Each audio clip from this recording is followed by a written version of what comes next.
Good afternoon, everybody. I cannot believe it is December 1st, 2025. I hope you're all doing well and had a great holiday weekend for those who celebrate.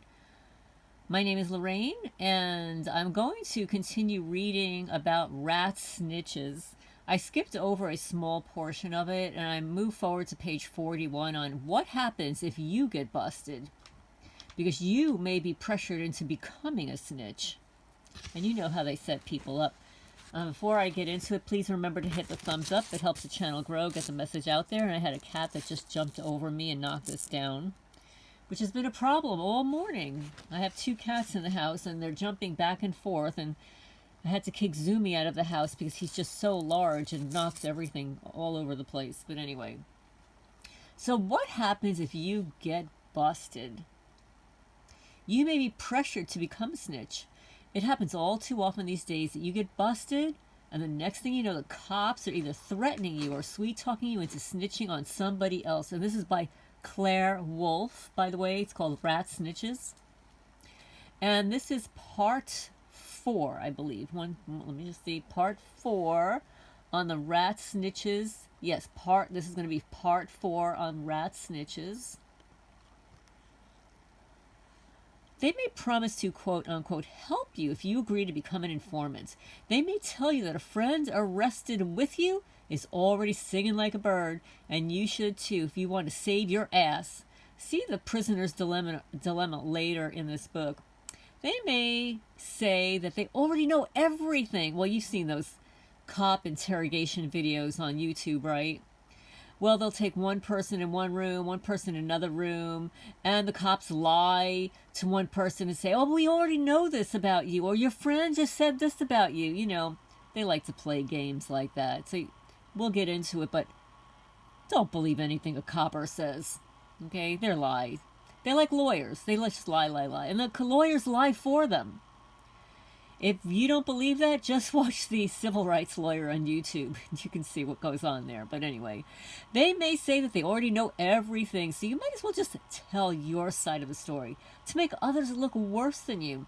If they think you're particularly dumb and harmless, they might even take you out and buy you donuts while talking you into being their pawn. Yes, Philadelphia cops usually did that in their successful effort to turn anti-drug war activist Stacy Litz into a drug war informant. Oh, actually, I recently saw one of those videos where they bought the killer of his parents some pizza, right? They're like, oh yeah, let's give him pizza. And then this other woman, they just gave her this nice warm cushy blanket because she was cold and wearing shorts and everything when they arrested her. But anyway. And this little mini original art I just received today. I won on eBay.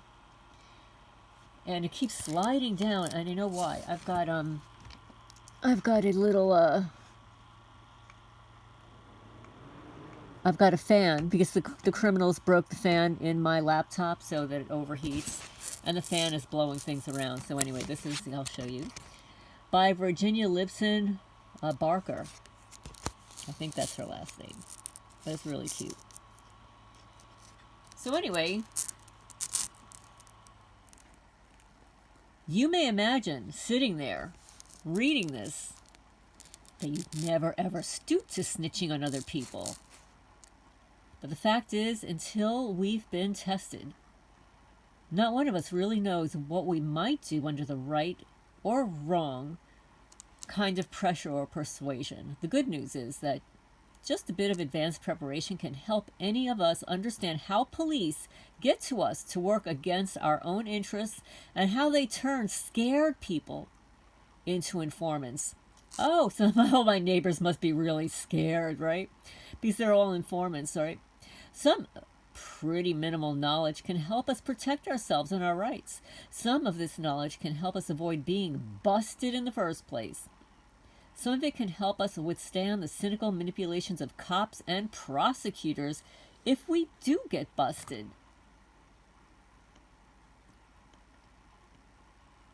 So important, there's an article on the Reid interrogation technique. That's a trademark technique, Reid, R-E-I-D, interrogation technique, that appears towards the end of the booklet. The Reid technique is used by police to manipulate arrestees into cooperating, which may include everything from confessing to a crime that you didn't or did commit to agreeing to rat out your friends. They've got techniques. They teach these techniques. Now, it specifically says here, do not talk to cops, period. And remember, everything we say about not talking to cops also goes for every single kind of government agent, local, state, national, or international. Oh, and speaking of local government, oh, we've got some good news here. Judge Gabbard, who created that slop mess on the county road, the county creek, decides not to seek re-election. Oh my goodness. Here, look, guys. Look. No, he was not going to seek re-election. Oh, and talk about other news. Yes, our governor, Andy Bashir, he's suing the president with your tax dollars. He's suing the president with our tax dollars.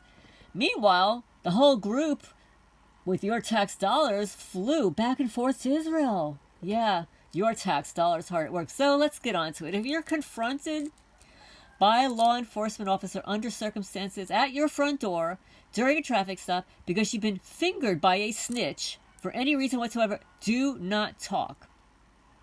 If you get arrested, do not talk. The only things you should ever say to a police officer are things like, no, you may not search my vehicle. No, you may not enter my home.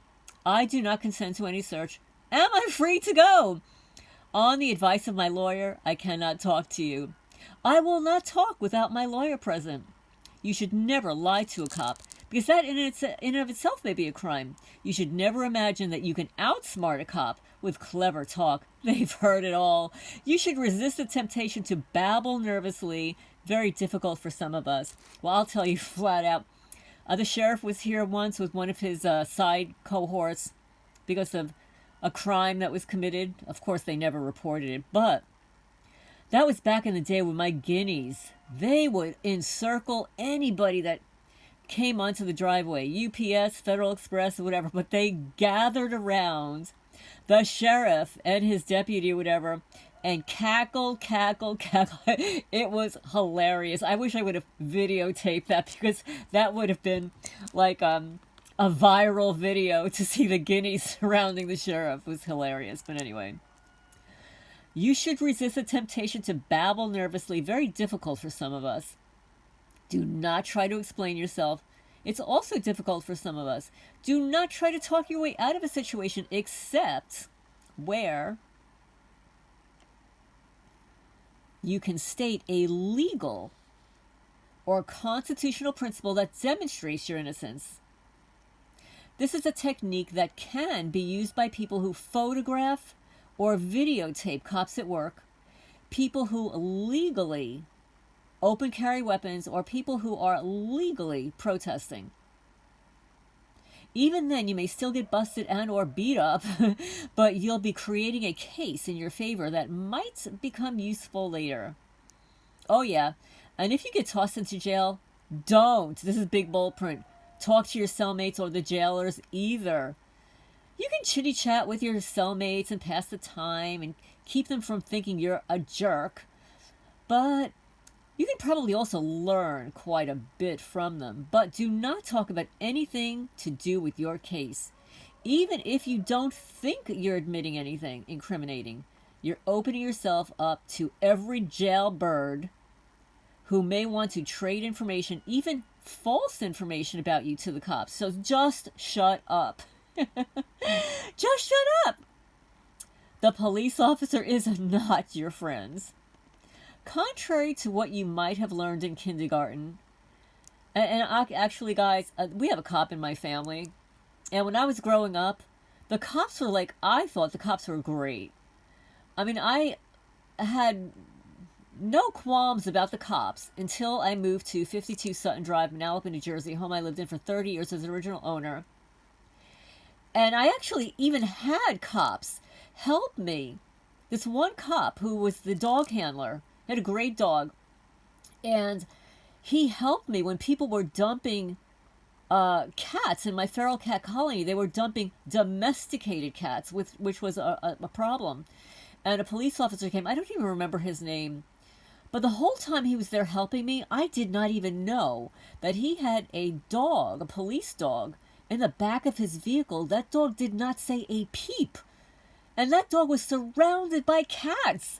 That was the best behaved dog. And when he told me about how he had to go check on his dog, it's like, dog? I said, could I see your dog? He opens up the back of his trunk, and there, lo and behold, was this gorgeous dog just sitting there. It was so well behaved that I was so impressed that I ended up buying the dog. I went to Pet Value and I bought the dog a doggy package because he was so well behaved for like the hour and a half that the cops spent with me trying to get these non-feral cats out of my cat colony. But anyway, so yeah, so some cops are nice, but actually it wasn't until after that that the Manalapan Police Department, you know, like Lieutenant Thomas Mantle, who's now like a chief or something. What a piece of crap narcissist he is. So it wasn't until I became stalked that I actually thought anything negative about police. I thought they were great people. In fact, I used to donate to them every year to the Police Benevolence Association. And they would send me like an emblem to post on my front door. And I had like all these emblems on my front door. Even my neighbor asked me like, what is all that stuff on the bottom of your door? It's like, I donate to the police. Not anymore. So anyway, the police officer is not your friends. Let us just say that again, and just in case you didn't get it the first time, the police officer is not your friend. Unless you've been living in a cave most of your life, and I was, you've probably heard of the bad cop, good cop technique when you've been arrested and are being interrogated. One cop will bully and intimidate you until you're just a little puddle of terror. Then the other cop will come in and present you the same time, or he may come in later and will pretend to sympathize with you and even want to help you. Ask you if you want something to drink. Would you like a pizza? Would you like some chocolate? Or how about that that guy that was after the police pulled me over for the non-traffic violation that I was accused of, and he went into the hallway and he was looking for a 50-some-odd-year-old woman, and he passed me over. And then he finally brings me into the room to kind of negotiate down what my penalty would be for not committing a traffic violation. He said, "Do you like ice cream?" I said, "Yeah, I do like ice cream." He says, "Well, I'm gonna make this so good like ice cream." Yeah, this is what happens in New Jersey. I guess he was trying to be the good cop after like they pulled me over for no reason at all, just to steal my money. So anyway, don't ever believe that they're trying to sympathize with you. If you've done your proper work and just said no to interrogation, or said that you only speak with your lawyer present, you may avoid this particular form of manipulation. But whenever and wherever you meet a cop or any federal agent, you know, like my favorite Bureau of Investigation, or an investigator, like those private investigators, or like a county lawyer, a jailer, or prosecutor who acts like he's on your side. Yeah, he acts like he's on your side. Like when you're in his office, he brings in his 2 black cats to surround you, thinking, oh, he's such a nice guy because he's got cats. Yeah, don't believe it for a minute. Or wants to help you, or promises to get the system to go lighter on you. Don't believe it. So now, the prisoner's dilemma. When the authorities, quote unquote, have arrested you and want you to turn you into a snitch, they have a powerful phenomenon on their side. It's particularly useful when you've been busted along with your friends or associates, or even if the cops persuade you that they have busted or will soon be busting others in your circle. And remember again, cops are among the biggest liars on the planet. If you don't believe that, just watch the Civil Rights Lawyer, Delete Laws. Just watch Here's the Deal, Audit the Audit. Oh, there are just dozens of them. And I'm not affiliated with them. I just watch them. Oh, Law and Crime. I've been watching that one. They separate the arrestees and offer each a similar deal. If you cooperate, like you testify against your friend and agree to become a snitch, and your friend remains silent, you'll go free. Your friend will be hit with a full legal penalty. This really stinks, really stinky poo. On the other hand, if you rat each other out, you may both get a lesser sentence. Yet, on the other hand, if you realize that if you both remain silent, you both may go free, but you have absolutely no idea what your companion is doing, and the cops have given you both quite a lot of incentive to rat each other out. So here they are, they're instigators, like my favorite Bureau of Instigation, who sometimes trains the cops. Yes, they actually have cop training in New Jersey. And some of those creepers that were stalking me have actually attended the FBI training programs there. And yes, I'm so proud of this. So proud. So in game theory, John Forbes Nash, the Princeton mathematical professor, who was accused of being schizophrenic and given electroshock therapy when he was a mathematical genius and he was being stalked by the government with people wearing red ties.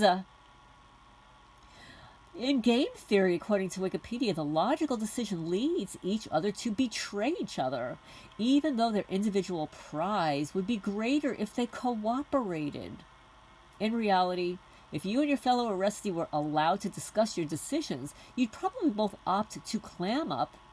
It's part of the goodness in human beings that we'd rather cooperate than betray.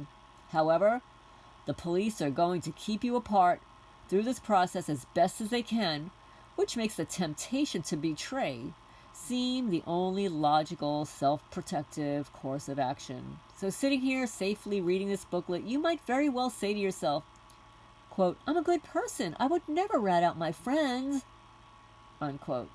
You imagine yourself thrusting out your chin and saying, no matter what the personal cost to you, I will not snitch my friends. And there are really some people who would do that, but they're in the minority. In reality, you don't know how scared you would be. You might be sitting there worrying about what your mother would think if you went to jail. You might be terrified of losing your job and being unable to pay your bills. You may have a pet or a child at home you're desperate to get back to. The police will remind you that if you go to jail, you'll be leaving your newborn baby or disabled spouse without protection. Yeah, they're such sweet people, huh? The police might badger you until you agree to anything just to have some peace. And also, because if you're innocent, they're just going to spend all that extra time on you because they see you're not a threat, and rather than go arrest the real criminals, they'd rather arrest somebody just for the hell of it. Relationships between friends and associates complicate matters too. Seeking self-justification, you might tell yourself you're just an innocent who got dragged into the whole situation by another person, and you might think, well, Bill's probably ratting me out right now, or, well, there was that time when Mary didn't treat me so fairly, so why should I sacrifice myself for her? So one snitch justified her betrayal of principle by telling herself that she'd just be more effective as a political activist. If she didn't go to jail, she told herself she would only snitch on certain people, ones she didn't know well or like very much. So you never know. So if you're arrested and more than one person in your circle might join you, the only way is to avoid the prisoner's dilemma is to decide in advance that you will not talk. And make sure that all of your associates are schooled in their legal right to keep silent. You have a right to remain silent. Anything you can and do say will be held against you, including telling them that they look really great today. They'll use that against you. So anyway, but as always, there are no guarantees, so we keep saying that. It's sad but true. So this is for educational purposes only. I'm reading about Rat Snitches by Claire Wolfe.